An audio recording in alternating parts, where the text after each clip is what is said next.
नमस्ते मित्रगण। आबादा गुरुकुले प्रत्येक मासेई साधारण मानुषदेर जन्य दर्शन शास्त्र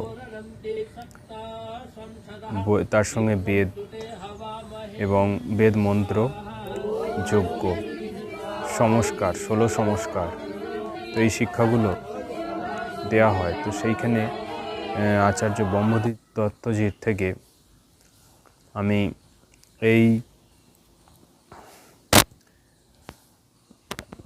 गायत्री मंत्र उच्चारणের শিখেছিলাম এবং এই মন্ত্র যদি আপনারা জপ বা উচ্চারণ করতে পারেন তাহলে এর মাধ্যমে ঈশ্বরের স্তুতি উপাসনা এবং প্রার্থনা একসঙ্গে হয়ে যায় এবং এটি হলো মহামন্ত্র যার আপনি মনে মনেও এর অর্থ সহ চিন্তন করতে পারেন আর উচ্চারণ করতে পারেন। উচ্চারণ করলে উপকার পাবেন। এর ভাইব্রেশন আমাদের মস্তিষ্কের ওপর প্রভাব বিস্তার করছে, যেটা গবেষণায় প্রমাণিত হয়েছিল। যারা গায়ত্রী মন্ত্র জপ করেছিল তাদের বুদ্ধি অনেক ভালো হয়েছিল, যেটা দিল্লির এইমস হসপিটালে গবেষণা হয়। তো এইভাবে আপনারা উচ্চারণ করতে পারেন। ওম ভূর্ভুবস্বঃ তৎসবিতুর্বরেণ্যম ভর্গো দেবস্য ধীমহি ধিয়ো यो न প্রচোদয়াৎ। আর অনেকেরই এই ভ্রান্ত ধারণা আছে যে গায়ত্রী মন্ত্র সবার উচ্চারণ করার অধিকার নেই।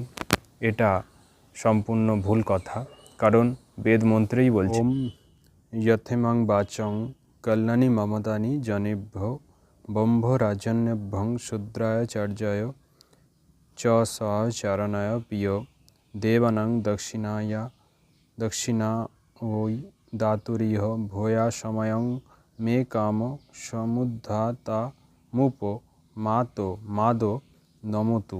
যজুর্বেদ 26 নম্বর অধ্যায় 2 নম্বর মন্ত্র।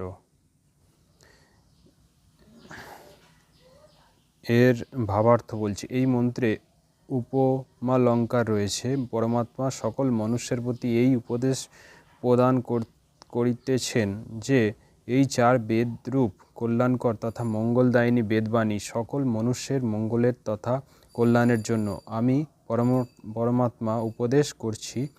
এর মধ্যে কোনো মনুষ্যের অনধিকার নেই, অর্থাৎ সকল মনুষ্য মাত্রেরই অধিকার সমান রয়েছে। যেভাবে আমি পরমাত্মা পক্ষপাতিত্ব ছেড়ে অর্থাৎ ভেদাভেদ না করে মনুষ্য মাঝে ভালোবাসার পাত্র তথা মনোহর হয়েছি, সেভাবে তোমরাও হও। আর এভাবে কর্ম করলে তোমাদের সকল ইচ্ছা আকাঙ্ক্ষা মনোবাসনা সিদ্ধ হবে। শাস্ত্রকে ভালো করে ঘেঁটে দেখবেন, তখন কিন্তু এখানে সাম্য সমান অধিকার একমাত্র যদি কোনো ধর্মগ্রন্থ আছে তো সেটা বেদ, যেটা সমগ্র মানব জাতির জন্য।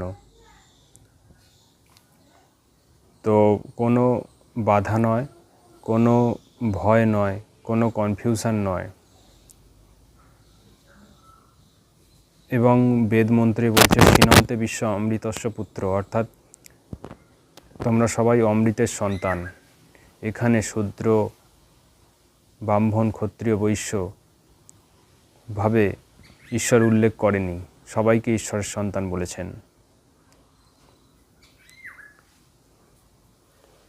তবে সঠিক গুরুর এইভাবে পরামর্শ বা গুরুর সাথে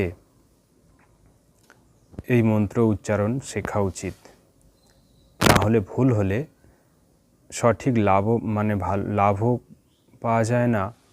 নমস্তে।